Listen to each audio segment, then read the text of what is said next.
నా పేరు ఆంజనేయులు, బోయా ఆంజనేయులు, రామంతాపూర్ నాది. నేను ఈ బీజేపీ పార్టీలకు రావడానికి కారణం కమ్యూనిస్ట్ పార్టీ ఏం చేసిందంటే మొత్తం దోపిడీ చేసింది ఫస్ట్లో. ఈ దోపిడీ వల్ల నాకు నచ్చక మనకు అనుకూలమైన పార్టీ న్యాయంగా ఉండేది ఏది ఉంది అని నిర్ణయించుకున్నానంటే ఇది ఒకటే మంచిగా అనిపించింది నాకు. ఇది బీజేపీ పార్టీ మంచి నిజాయితీతో పనిచేస్తుందని అనిపించింది. నిజాయితీతో ఉంటుందని బీజేపీ పార్టీలోకి వచ్చేసిన తర్వాత మళ్ళీ అప్పటి తర్వాత ఏమైంది, టీఆర్ఎస్ ప్రభుత్వం వచ్చింది. టీఆర్ఎస్ ప్రభుత్వం వస్తే అప్పటికి నేను పార్టీలో జాయిన్ అయిన తర్వాత టీఆర్ఎస్ ప్రభుత్వం వచ్చింది. టీఆర్ఎస్ ప్రభుత్వం ఏం చేస్తుంది, శ్మశాన వాటికలు, ఇప్పుడు ఇది పల్లె ప్రకృతి వనాలు, ఇంకోటి డంపింగ్ యార్డ్లు, ఇలాంటి పనులు మొత్తం టీఆర్ఎస్ఏ చేసింది అని వీళ్ళు చెప్పుకుంటూ పోతున్నారు. కానీ వాస్తవానికి ఇప్పుడు డంపింగ్ వార్డులు అదే ఇచ్చేసారు సార్. ఇంకోటి ఈ పల్లె ప్రకృతి వనాలు బీజేపీ కేంద్ర బడ్జెట్ తోటే వచ్చాయి. ఇంకొకటి ఏమైంది, ఇప్పుడు ఇది మన ఊరూరికి మిషన్ భగీరథ వాటర్ పైపులు వచ్చినాయి సార్. దాంట్లో కూడా పచ్చ పైపు మన మోడీ గారు సామెది వేసిండు. ఆ సామె ఏం చెప్తాడు, కేసీఆర్ సామె వేసిండు అనే చెప్తుండే. అది కాకుండా ఇంకొకటి ఏంది, ఇంటింటికి బాత్రూమ్ గ్యాస్ సిలిండర్లు ఇచ్చారు. ఆ గ్యాస్ సిలిండర్లు ఇస్తే కూడా మేము కేసీఆర్ ఇచ్చిండు ఆ సిలిండర్లు అని చెప్పుకొని తిరిగారు. అదొకటి కాకుండా మళ్ళీ ఇంకొకటి ఏమైంది, నిన్న మొన్న ఆశీర్వాదాలు యాడ్ ఇచ్చేది సామె. ఇది మనం నరేంద్ర మోడీ గారు ఆశీర్వాద యాడ్ ఇచ్చారు. అది ఇస్తే మన తెలంగాణ బడ్జెట్లో మన గవర్నమెంటే ఇస్తుంది, మన గవర్నమెంటే నరేంద్ర మోడీ ఇచ్చిండు అనేది కాకుండా మన తెలంగాణ గవర్నమెంట్ ఇస్తుంది అని ఇప్పుడు వీళ్ళు చెప్పుకపోతున్నారు. అది కాకుండా ఇంకొకటి ఏమిటి, జై కిసాన్లో ట్రాక్టరు ప్రతి ఒక్క జిల్లాకు 5 మండలానికి 2 ట్రాక్టర్లు 5 ట్రాక్టర్లు ఇచ్చుకుంటూ పోతున్నారు. ఎవరు, నరేంద్ర మోడీ గారు ఇచ్చారు. అది నరేంద్ర మోడీ గారు ఒక జిల్లాకు ఇన్ని ట్రాక్టర్లని రిలీజ్ చేస్తే ఒక ట్రాక్టరు ఒక గ్రామానికి ఈ నరేంద్ర మోడీ గారు ఇచ్చిరన్న పేరు రాలేదు. అంతా ఈ తెలంగాణ రాష్ట్ర వాళ్ళు, తెలంగాణ మోడీ ఈ పార్టీ వాళ్ళే చెప్పుకుంటున్నారు తప్ప నరేంద్ర మోడీ గారి నేమ్ రాణిస్తలేరు. అది ఇంకొకటి, ఈ కేసీఆర్ చేసిన ఉల్టా పనులు ఆయన ఆశకు పోయి దురాశకు అత్యాశకు పోయి బోల్తా పడిపోయినా సార్. ఇప్పుడు ఈ సామె ఏం చేసిండు, మనకు మన తుపాకీ బార్ పెట్టుకొని వచ్చినట్టు నేను డమా పేల్చుకుంటూ పోయిండు. కానీ చేసిన పని ఒకటి లేదు సార్. ఏం చేసిండు, నేను ఇది చేస్తా అన్నాడు కదా, ఆయన చేసిందల్లా ఏం కాలేదు ఇప్పటివరకు. ఆయన చేసిన పనులు ఏది కాదు. దేన్ని కూడా మళ్ళీ ప్రజలకు అందరూ గుర్తు పెట్టుకున్నారు, మతిలో ఉంది. ఈ సామి కూడా ఈసారి వచ్చే పరిస్థితి లేదు. వస్తే మళ్ళీ బీజేపీ ప్రభుత్వం వస్తుంది. వీళ్ళు చేసే అన్యాయాలకు ఏ సామి తట్టుకోలేడు సామి. ఇప్పుడు వీళ్ళు కేసీఆర్ చేసి బోల్తా పడిపోయాడు. ఈ సామి కూడా అదే పాట పాడుతున్నాడు. ఏది మన తుపాకీతో పాట పాడుకుంటూ పాడుకుంటూ పోతున్నారు, కానీ పనులు చేస్తలేరు సార్, కరెక్ట్ పనులు చేస్తలేరు. అందుకే ఇప్పుడు వచ్చేది బీజేపీ ప్రభుత్వమే. ఈ నరేంద్ర మోడీ గారి పేరు వీళ్ళు దాచిపెట్టినా కూడా నరేంద్ర మోడీ గారి పేరు ఇప్పుడు బయటికి వెళ్తుంది. వీళ్ళు చేసే దొంగ నాటకాలన్నీ బయటపడతాయి సామె. నా పార్టీ గురించి ఇట్లా చెప్తున్నా సార్. నరేంద్ర మోడీ మత ప్రచారాలే ఎక్కువ చేస్తుండని చెప్పేసి జనాల మధ్యన ఉన్న ఒక ఆలోచన ఇప్పుడు మత ప్రచారం అనేది ఏమి లేదు సామె. ఇప్పుడు ఏ భక్తుడు వాడే దేవుని భక్తుడే వాడుతున్నాడు. మతం ఎట్లా సామె, అందరం ఒకటే అనుకుంటారు. ఇప్పుడు నాకు జై శ్రీరామ్ అని నేను అంటున్నా, అంతే కదా సార్. నేను జై శ్రీరామ్ అని నేను అంటున్నా, అందరు జై శ్రీరామ్ అని అంటున్నారు. ఇప్పుడు వారు పాకిస్తాన్ సాములు ఉన్నారు. పాకిస్తాన్ సాములు ఏమంటారు, ఆ సాములు వాళ్ళకి సపోర్ట్ చేస్తారు. ఆ సాములు వాళ్ళకి సపోర్ట్ చేయొచ్చు. కానీ ఈ మన తెలంగాణలో ఉన్న సాములు అందరూ మనం ఒకటే మన చెప్తున్నారు నరేంద్ర మోడీ.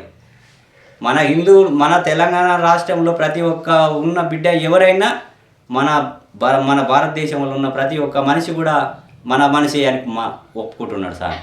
వాళ్ళకు కూడా మన రిజర్వేషన్లు ఇచ్చే, వాళ్ళకు ఎవరు మైనారిటీ వాళ్ళకు కూడా రిజర్వేషన్లు ఇచ్చే, వాళ్ళకి ఇంకేం కాదు. మత ప్రచారం అనేది జరిగింది. ఇప్పుడు బీజేపీ రాకపోవడానికి, అధికారంలో రాష్ట్రంలో రాకపోవడానికి ఇప్పుడు బీసీ అయినటువంటి బండి సంజయ్ని తీసేయడం, మళ్ళీ సేమ్ కిషన్ రెడ్డిని ఉంచడానికి ఇట్లా ఒక కారణం అని జనాలు అనుకుంటారు. లేదు సార్, కిషన్ రెడ్డి కాకపోయినా బండి సంజయ్ ఉంటేనే జర, ఎందుకంటే ఆయన నోరు గాడతోటి ఆయన బయటికి వెళ్ళగలుగుతాడు. కిషన్ రెడ్డి అనేటి ఆయన జర, ఆయన పాత సీనియరే కాదంటలేము, కాకపోతే నోరు గాడ తక్కువ ఉంది. ఆయన జర బయట పబ్లిక్లో ఇష్యూ చేస్తలేడు. అది అది అది ఆయన ఒకటి జర వెనుక పడిపోతున్నాడు. ఈయన ఇప్పుడు సంజయ్ ఉంటే బీసీ వాదం అనేది ముందరకు తీసుకొచ్చి వచ్చేటోడు, మరి ఎందుకు తీసేసిరు ఆయన్ని? అది బీసీ అనే ఆయన ఎందుకు తీసేసారు అంటే అది అట్లేం కాలేదు స్వామి. వీళ్ళు నిర్ణయంగా వాళ్ళు మాట్లాడుకొని దాన్ని ఒప్పుకున్నారు స్వామి. వాళ్ళు ఇప్పుడు ఎవరు తీసేయడం, ఎవరి వల్ల తీసేసింది ఏం కాదు.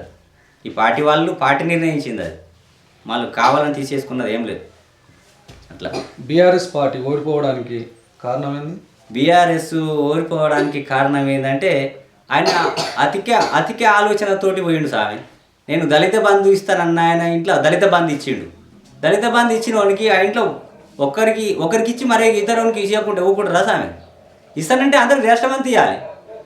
10 ఇళ్ళకి ఇచ్చి కతి 100 ఇళ్ళు ఇవ్వకపోతే ఆ స్వామి ఊకుంటారా? స్వామి నీకు దళిత బంధు ఇచ్చిన స్వామి ఎవరు? ఆ స్వామి వేస్తాడు ఓటు, నేను ఎందుకు వేస్తా? ఆ దళిత బంధు ఇచ్చినానే నీకే ఓటు వేస్తాడు, నేను ఎందుకు వేస్తా అంటాడు ఆయన. అంతే కదా. అట్లా ఉండే కేసీఆర్ అట్లా ఓడిపోయిండు. కొన్ని తప్పులు చేసిండు ఆయన కూడా, చేసే పనులు కరెక్ట్ చేయలే. కాంగ్రెస్ గవర్నమెంట్ 6 స్కీమ్లు తీసుకొచ్చింది, అలా ఎంతవరకు సక్సెస్ అయినాయి? ఏ సక్సెస్ కానీ ఏంటి? ఆ స్వామి ఇప్పుడు 6 గ్యారంటీలలో ఏంది ఉజ్వల పథకం అన్నాడు స్వామి ఒకటి, అది సక్సెస్ అయిందా? ఇప్పటి వరకు ఇంకా నడుస్తూనే ఉంది. ఆయన ఇంట్లో ఈ పైసలు అకౌంట్లో వేస్తే గ్యాస్లా వస్తాయని చెప్పిండు.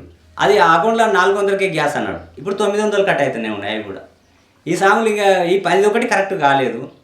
ఇంకోటి ఏంది, ఇందిరమ్మ ఇల్లు ఇస్తా అన్నాడు, ఇందిరమ్మ ఇల్లు రాలే. ఏది రుణమాఫీ అన్నాడు, రుణమాఫీలో కూడా భాగం ఇంకా మొత్తుకుంటూనే ఉన్నారు, జనాలకి ఇంకా కాలేదు. రైతు బంధు వేస్తా అన్నాడు, రైతు బంధు వేయలే. ఇప్పుడు రైతు బంధు అది పోయింది, రైతు బీమానే అసలే లేకుండా చేసేసి ఇంకేమో స్వామి. ఆ స్వామి చేసేది ఇప్పుడు మళ్ళీ ఇప్పుడు ఒకటి ఇందిరమ్మ ఇల్లే అంటున్నాడు. ఇందిరమ్మ ఇల్లు వచ్చేది అది కూడా అర్హత కావాలంట. ఇందిరమ్మ ఇల్లు ఇచ్చేటారు కూడా మళ్ళీ అర్హత కావాలంట. రేషన్ కార్డులు, కొత్త రేషన్ కార్డులు ఇంతవరకు రిలీజ్ కాలే. 6 గ్యారెంటీల కొత్త రేషన్ కార్డులు ఇంతవరకు రిలీజ్ కాలే. ఆ రేషన్ కార్డులు ఓకే అయితే ఈ జనానికి ఎంత బడ్జెట్ కావాలి, అది దృష్టిలో పెట్టుకొని ఆ స్వామి చేసినవి కూడా కొన్ని తప్పులు ఉన్నాయి. ఆయన ఈసారి ఆ స్వామి కూడా జరగవలసింది. మాటలు ఇచ్చినంత సులభంగా పనులు అయితే లేవన్నాడు. ఒక అడుగు అది ఫ్రీ ఒకటి బస్సు ఫ్రీ పెట్టిండు, అదొకటి పెట్టిండు. కానీ ఇప్పుడు కేసీఆర్ పెట్టిన కిట్టు కూడా ఈ స్వామి కేసే కదా. కేసీఆర్ కిట్టు లేదా? గవర్నమెంట్ హాస్పిటల్కి పోతే కేసీఆర్ కిట్ ఇంతవరకు 12,000 మన హౌస్ లాంటి మహిళకు పెట్టుండే, అది కూడా లేకుండా చేసే ఈ స్వామి. ఇప్పుడు ఈ స్వామిని ముందుకు రావాలంటే ఎట్లా వస్తాడు స్వామి? మళ్ళీసారి కూడా రాలేడు. ఈ స్వామి చెప్పిన మాటలు మొత్తం ఒక్కటి కూడా కాలేదు. ఇప్పుడు ఇందిరమ్మ ఇల్లు రాదు, ఈ 6 గ్యారెంటీలలో ఒక గ్యారెంటీ అయినా నిర్ణయం చక్కగా కాలేదు, ఒక్కడైనా గట్టిగా కాలేదు. కాబట్టి అవి కావు. ఇప్పుడు ఎటుపోయి మళ్ళీ రావాలంటే బీజేపీ ప్రభుత్వం ముందుకు వస్తేనే ఈ పనులు కరెక్ట్గా తెలుస్తాయి. ఇటువంటి నాయకులు ముందుకు రాలేరు. వచ్చిన ఇటువంటి దొంగ ప్రచారాలు, ఈ ఉట్టి మన తుపాకీ లాంటి మాటలు మాట్లాడుకుంటూ పేల్చుకుంటూ పోవడమే తప్ప పనులు అయితే చేయరు. చేసిన ఇటువంటి దొంగ మాటలు చెప్తుంటారు, ఇట్లా దాడి తప్పిస్తారు. గడ్డెక్కినాక ఓ మాట, గద్దెక్కింది ఓ మాట, ఈ 2 మాటలు చెప్పుకొని పక్కకి వెళ్ళిపోతారు సార్. అట్లా కాకుండా మళ్ళీ బీజేపీ ప్రభుత్వం వస్తేనే సస్యశ్యామలంగా రాజ్యం కలుగుతుందని, రామరాజ్యం కలుగుతుందని నేను అంటున్నా సార్. ధరణి మీద మీ అభిప్రాయం? ఇప్పుడు ఈయన కొత్తది ఇట్లా తీసుకొని వస్తుంటారు, ధరణి తీసేసి మరి ఇప్పుడు వీళ్ళు తీసుకొచ్చేది ఇట్లా యాప్ కరెక్ట్ ఉంటుంది అంటారా స్వామి? ఆయన ఒకటి ధరణి పెట్టి కొన్ని కోట్లు కొల్లగొట్టిండు. ఆ స్వామి ధరణి పెట్టి ఆ స్వామి కొల్లగొట్టిండు. ఈ స్వామి ధరణి పెట్టి తీసి ఇంకోటి తెచ్చి ఈ స్వామి కొంత కొల్లగొట్టుకొని పోతాడు స్వామి. ఈ రెండిట్ల తప్ప అభిప్రాయం ఏం లేదు. ఈ స్వామి ఏడ భూమి ఉంది మొత్తం సర్వేలు చేసుకుంటూ వచ్చి ఏడ ఏ భూమి ఉందో ఏడ ఏం చేసిర్రు మొత్తం ఎక్కడెక్కడ గవర్నమెంట్లు కాల్ చేసుకుంటూ పోయారు. ఈ స్వామి ఇప్పుడు కొన్ని గవర్నమెంట్ భూములు నిన్నమన్నా కొల్లగొట్టారు హైదరాబాద్లో, మీరు అందరు చూసారు. హైదరాబాద్లో మొత్తం కొల్లగొట్టరు, ఇండ్లు మొత్తం బిల్డింగ్లు కొల్లగొట్టి హైదరాబాద్ మొత్తం ఊడగొట్టేస్తుంది కదా స్వామి. అట్లా ఈ స్వాములు కూడా ఇంకా గవర్నమెంట్ ఆ ఏరియా ఏడేడ ఉందో, పొరంపోకు ల్యాండ్ భూములు ఏడేడు ఉన్నాయో దాంట్లో మొత్తం సర్వే చేసి తీసేస్తారు. తీసి దాన్ని ఎక్కడో గవర్నమెంట్ వీళ్ళు వాడుకుంటారు, కానీ గవర్నమెంట్కి సేవ్ అయ్యేటట్టు కాదు స్వామి. మన రైతులకు సేవ్ కాదు, మన గవర్నమెంట్ సేవ్ కాదు. వీళ్ళ వరకు వాళ్ళు చూసుకుంటారు. ఆ స్వామి మేసుకున్నంత ఆ స్వామి మేపకపోయింది, ఈ స్వామి మేపినంత ఈ స్వామి మేపుతున్నాడు. కాకపోతే గవర్నమెంట్కి ఆదా చేసే పని అయితే కాదు స్వామి వీళ్ళు. అది ఇంతవరకు పాత పద్ధతే కరెక్ట్ ఉండే రికార్డు ఒక సామి తీసి ఒక సామికి తీసి ఒక సామికి ఇట్లా ఒకరి మీద ఒకరికి ఉల్టా చేశారు. అట్లా కాకుండా ఇప్పుడు మనకు ఏంది రెవెన్యూ అధికారి ఎట్లా యంత్రాంగం ఎట్లా పనిచేసిందో ఓల్డ్ మోడల్గా అదే రకంగా అయితే పని మంచిగా ఉంటుంది స్వామి. ఇది అంతా మోసపూరితం అన్నట్టు, మోసపూరితం చేసి వీళ్ళకు వీళ్ళే మంచిగా చేసుకుంటారు కానీ ఇతర రైతులకు మంచిగా అయ్యే పని అయితే కాదు సార్. రానున్న స్థానిక సర్పంచ్ ఎన్నికల్లో మీ గ్రామ ప్రజలకు మీరు ఎలాంటి సూచనలు ఇస్తారు? ఈ సంవత్సరం రాబోయే సర్పంచ్ ఎలక్షన్లో ఖచ్చితంగా నేను నా పార్టీకి వెళ్ళి నేను అభ్యర్థిని నిలబెడతా, లేదంటే నేనే నిలబడతా. నేను ఒక రూపాయి ఖర్చు పెట్టేది ఉండదు. నా అభిమానంతో, నా పార్టీ అభిమానంతో నా పార్టీ ఈజీగా గెలుస్తుందని నేను ఓకే నొట్టేసి చెప్తున్నా సార్. ఒకవేళ గెలిస్తే మీరు మీ గ్రామాన్ని ఏ విధంగా డెవలప్ చేస్తారు? ఇప్పుడు చూసిన ఒక రాక్షస పాలన చూసిరు స్వామి. ఇప్పుడు రామంతపూర్ గ్రామంలో ఒక రాక్షస పాలన 60 సంవత్సరాలు నడిచింది. ఇప్పటి కూడా పేద ప్రజలకు 60 సంవత్సరాల రాక్షస పాలన నడుస్తూనే ఉంది, పీడిస్తుంది ఇప్పటికి కూడా. ఒకసారి బీజేపీ హైలైట్గా ఒకసారి గెలిస్తే మన శ్రీరామ రాజ్యం ఎట్లా నడిచిందో రామంతపూర్ గ్రామంలో బీజేపీది అట్లా నడుస్తుంది సార్.